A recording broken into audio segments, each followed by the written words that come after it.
He smiled at me. It was the same smile he'd used on our first date. He kissed my cheek, but his lips felt cold against my skin. And then, with a whisper of, "You were always a liability," he pushed me off our 200-foot yacht into the icy darkness of the Atlantic. He thought he was about to get rich off his grieving widow. He thought he was closing the most profitable deal of his life, with me as the only collateral. But he forgot one critical detail. He'd married a champion, and I was about to show him what survival really looked like. Before the Atlantic tried to swallow me whole, my life looked like something out of a magazine. I was Catherine Royce, the founder and CEO of Royce Innovations, a $4 billion biotech empire I'd built from the ground up. My journey didn't start in a corner office with a skyline view. It started in a trailer park in Ohio with a library card and a desperate need to prove that where you come from doesn't define where you're going. A full scholarship for biology was my ticket out. I was relentless, obsessed. By 32, I had 3 major FDA-approved breakthroughs to my name, technologies that were changing the face of medicine. The world saw me as a titan, the self-made woman on the cover of Forbes. And that's when Bradley slithered into my life. He was one of those handsome men who looks like he was born to be in a wedding photo. He was a charming art dealer with an old money pedigree that was a stark contrast to my bootstrapped life. Or so I thought. He celebrated my victories, toasting my latest patent with a gleam in his eye that I mistook for pride. He was my biggest cheerleader, the man who saw past the CEO and loved the woman underneath. But love, as I learned, makes you blind. It makes you ignore the very things you should be staring at. Chief among them was his mother, Eleanor. She was an old money ice queen who wore pearls to breakfast and had a smile that never quite reached her eyes. From the moment Bradley introduced us, I could feel her disdain. She'd used the term new money, like it was a contagious disease, her voice just dripping with condescension. In her eyes, I wasn't a success story. I was an intruder, a temporary stain on her pristine family lineage. I told myself her approval didn't matter. I just figured that was the price I had to pay for loving her son. Bradley was my world. She was just a hostile moon in his orbit. I was so wrong. I had mistaken a predator for a harmless snob, and I had walked right into her hunting ground. We were on the Serenity, our magnificent yacht, for a 2-week anniversary cruise. It was supposed to be a celebration of 5 years of what I thought was a perfect marriage. But looking back, the red flags were everywhere. I was just too happy to see them. There were the hushed phone calls Bradley would take on the satellite phone, which he'd brush off as just a difficult client. Then the yacht's security cameras suddenly malfunctioned. The captain, a man handpicked by Eleanor, assured me it was a minor glitch. And then there were the constant calls from Eleanor, her sharp voice cutting into our romantic getaway every single day. I'm a CEO, trained to spot risks, but in my own life I chose to be blind. I'll never forget the 4th night. The air was unnaturally still. The moon was a silver dollar in a black sky, and the sea was as flat and dark as glass. Bradley poured 2 glasses of champagne and handed one to me, his touch lingering on my fingers. He talked about our future, spinning a hypnotic lullaby of lies. He led me to the edge of the stern, telling me to look at the stars reflecting on the water. I leaned against the railing, breathing in the salt air, feeling completely at peace. That's when his tone changed. You know, he whispered, his voice suddenly empty of all warmth. My mother always said some creatures belong in the deep. Swim with the sharks, Catherine. Before I could even process what he said, his hands were on my back. It wasn't an angry, violent shove. It was calm, calculated. The smile was still on his face as I tumbled backward. That grotesque mask of affection burned into my mind. The shock hit me like a punch. The icy water enveloped me, stealing the air from my lungs. The cold was absolute, a crushing weight that seized every muscle. I surfaced, sputtering, my perfect life shattered. I screamed his name. The Serenity didn't slow down. It didn't turn around. It just got smaller and smaller, a distant point of light in the crushing darkness. He never even looked back. The silence that followed was the loudest sound I had ever heard. Adrift in that infinite, black ocean, a war started inside me. Part of me, the betrayed wife, wanted to give up, to just let the cold pull me under into a quiet end. But the other part of me, the girl forged in the poverty of Ohio. The woman who fought for every scrap of her success. She refused to die. And then there was the one thing he forgot. The one critical detail that he, in his arrogant, murderous plan, had completely overlooked. From the age of 10 to 22, I wasn't just a science nerd. I was a competitive swimmer. For 12 years, I'd woken up at 4 a.m. to throw myself into cold pools, training my body to endure, to push past pain, to treat water not as an enemy, but as an element I could command. I was a state champion in long-distance, cold water events. He had thrown me into my arena. The shock gave way to a cold, primal focus. I kicked off my heels and shrugged off the heavy jacket that was dragging me down. I began treading water, my movements rhythmic, practiced, conserving every bit of energy. I focused on my breathing, on the memory of my coach's voice screaming at me from the side of a pool. For 6 endless hours I floated, I swam, I fought. My body was screaming, my muscles burning with a fire the ocean couldn't put out. But my mind was a fortress of pure will. I would not die here. Not for him. Not for his mother. Just as the first hint of dawn bled across the horizon, a faint light appeared, bobbing on the waves. A fishing boat. I used the last of my strength to swim towards it. My voice a raw croak as I called out. 2 figures, a man named Thomas and his son, pulled me from the water. They wrapped me in rough blankets, their faces a mix of shock and pity. I was hypothermic and battered, but I was alive. Thomas offered me a satellite phone, probably assuming I'd call the Coast Guard. I made only one call. Not to the police. Not yet. I called Patricia, my head of security, a formidable ex-FBI agent who'd been with me for a decade. My voice was weak, but my words were forged in ice. Patricia. I rasped. They tried to kill me. I'm alive. Liquidate the emergency fund. Assemble the team. And prepare for war. The world believed Catherine Royce was dead. The headlines were sensational. Billionaire CEO lost at sea. A grieving husband's agony. Oh, and Bradley? He deserved an Oscar for his performance as the grieving husband. He gave tearful interviews, talking about our great love and the terrible accident that had stolen the light of his life. Eleanor stood by his side, the perfect picture of a grieving mother-in-law.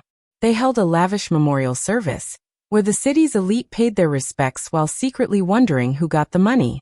They were mourning a ghost, and the ghost was watching. From a secure safe house on the coast, I became a phantom. While Bradley was accepting condolences, I was in a war room with the best forensic accountants, private investigators, and white hat hackers. Our mission? To dismantle the lives of the people who tried to end mine. First, we went digital. The captain may have disabled the cameras on the Serenity, but he couldn't erase the yacht's core GPS data. We pulled it. The data showed the yacht never stopped, never circled back, a digital smoking gun. Next, their phone records. We found a flurry of calls between Bradley and Eleanor right before my accident, followed by a single, one-word text from Bradley to his mother once the yacht was clear. Done. But the real treasure was in the finances. Our accountants followed the money. Over the last year, Bradley had been quietly siphoning $15 million from one of my subsidiary accounts. He'd funneled it through a maze of shell corporations that all led to a single holding company in the Cayman Islands. And who owned that company? Eleanor Royce. It was their seed money for the new life they planned to build on my grave. But then came the twist. The piece of information that turned their perfect crime into a fatal blunder. A month before the cruise, I'd had a vague sense of unease. On a hunch, I had quietly amended my will. In the event of my death, my entire $4 billion fortune, every stock, patent, and asset, was to be placed into a charitable trust for underprivileged women. Bradley and Eleanor were explicitly written out. They were set to get nothing. They had killed me for a fortune that was already beyond their reach. The irony was so bitter, it was almost sweet. The best part? They had no idea. They were celebrating a victory they had already lost.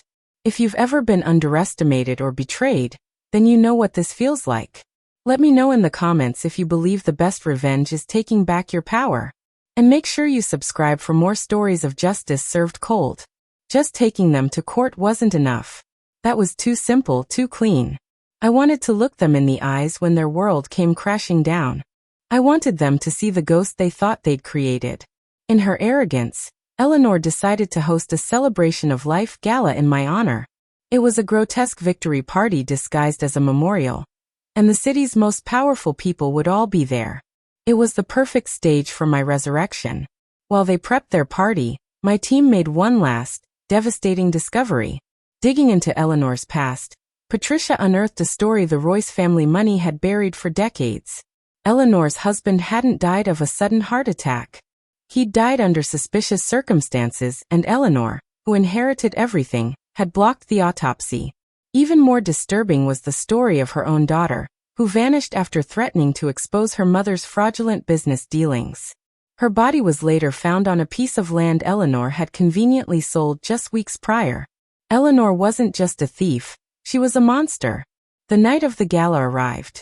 The ballroom was a sea of black ties and glittering jewels, with a huge, framed portrait of me standing near the stage.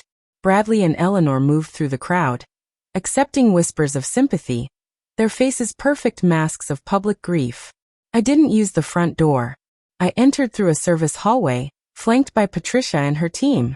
We walked directly onto the stage. The string quartet screeched to a halt. A collective gasp went through the room. Hundreds of faces turned toward me, their expressions turning from confusion to disbelief. Bradley saw me first. The color drained from his face. His champagne glass slipped from his fingers and shattered on the floor. Eleanor just froze, her mask of sorrow cracking to reveal pure shock. Her eyes, always so full of disdain, were now wide with terror. I walked to the microphone. My voice, amplified through the silent hall, wasn't the voice of a victim. It was the voice of a CEO. Calm, cold steel. "Good evening," I began, my eyes locked on Bradley and Eleanor. "I apologize for interrupting, but I felt it was important to correct the record." I nodded to Patricia. The large screens on either side of the stage, which had been showing photos of me, flickered to life with new information. "You see," I continued, "my husband and his mother have gone to great lengths to honor my memory, but they seem to have forgotten a few details." The yacht's GPS data flashed on the screen, a red line showing its unyielding path away from me. They forgot the GPS logs showing the Serenity never stopped. They forgot the phone records of their little celebration calls. The call logs appeared highlighted, and they forgot the $15 million they siphoned into an offshore account. The web of shell corporations filled the screen, with the final arrow pointing to one name, Royce Holdings. A murmur of shock swept through the crowd. Bradley was visibly shaking. Eleanor, however, tried to rally. "This is insane," she spat, her voice trembling with rage. "She's clearly had a breakdown." "Have I, Eleanor?" I asked, my voice dangerously soft. "Or are you just upset that your plan failed?" "Did you know," I said, turning to the captivated audience, "that I changed my will a month ago? They did all of this for absolutely nothing." That was the final blow. Eleanor's face twisted in pure fury. She lunged towards the stage, screaming, but was stopped by two men who stepped out of the crowd. "I don't think so," I said. "You see, while you were planning this party, I was speaking with the FBI. I told them all about your finances, and about your late husband, and your missing daughter." As if on cue, the ballroom doors burst open. FBI agents poured into the room. The gala attendees scrambled out of the way, a panicked sea of silk and satin. "Bradley Royce, Eleanor Royce," the lead agent's voice boomed.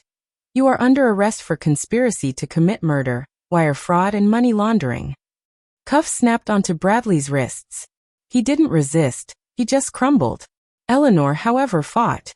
She shrieked and cursed, her elegant facade ripped away to reveal the vicious animal beneath. As they dragged her away, her eyes met mine one last time.